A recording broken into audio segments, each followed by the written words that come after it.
Good evening, friends and neighbors and friends. How's everybody feeling on a Saturday night? Pretty good, I hope. I'm doing this on the early side before you go out and have your night on the town. I wanted to talk to you guys about time management. Some of us tend to get stuck in a rut where we have no time to do anything because you're already doing everything. Don't lie and say that doesn't happen to you. It happens to you and it happens to me. Those of us who have very stressful jobs sometimes end up doing nothing but that job, then relaxing from that job, rinse and repeat every single week. And those of us who were raising little kids at home, you got it even worse. 8 hours a night of sleep? Ha! But there are other people who are big on time management. And they know who they are. They've given me some of their advice, and out of respect, begrudgingly I admit, I'm going to share some of that with you guys. People who are good at time management have happier lives because they are better at saying no.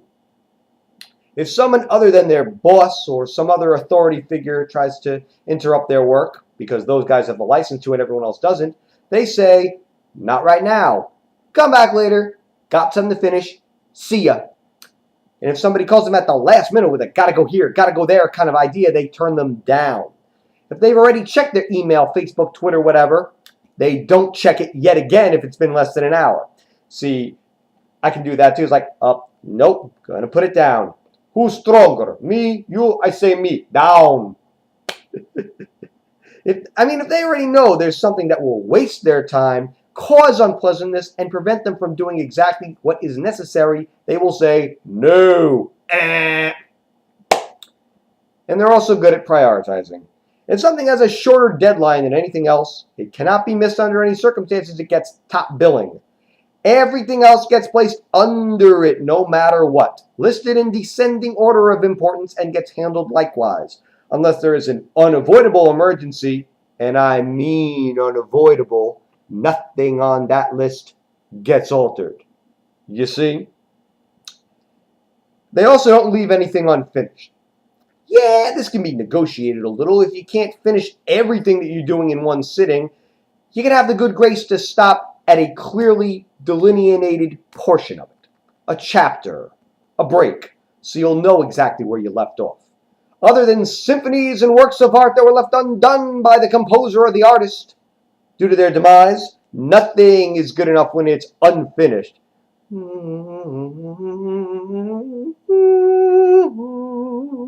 No, not going to go there. And sometimes we got to put in some extra hours when needed. We do not only live between the hours of 9 a.m. and 5 p.m. No, we are alive, awake, and able-bodied before and after those hours, you know. If something requires additional time beyond 9 to 5, you put that time in. If you don't want to burn the midnight oil doing it, then boil the morning coffee doing it the next day instead. Do it early instead of late. Or just do what we all did back in college, like I sometimes do, an all-nighter. No going home, no coming in, just staying all night, allowing yourself to make up for the night of missed sleep some other time.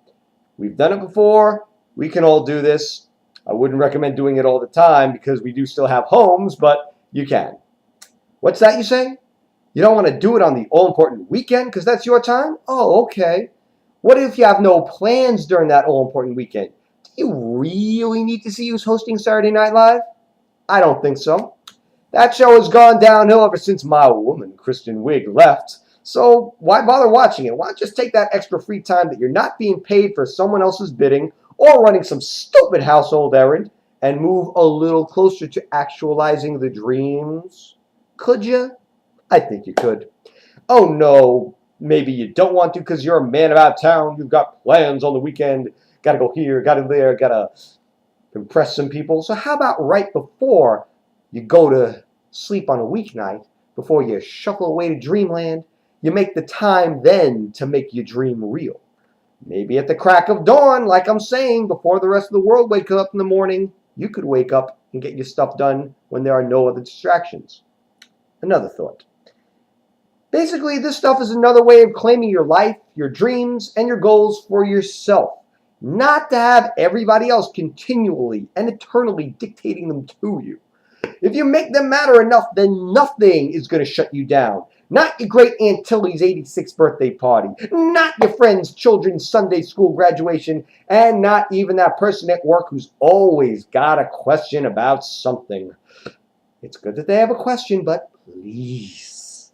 You dig? I think you dig.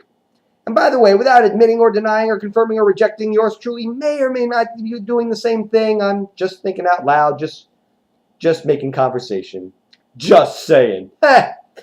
So that's my jam. That's my story for the evening. I hope you dug it. Hope you like the written blog too. And I hope everybody especially loves it on YouTube these days, if you smell what I'm cooking. Good night, everybody!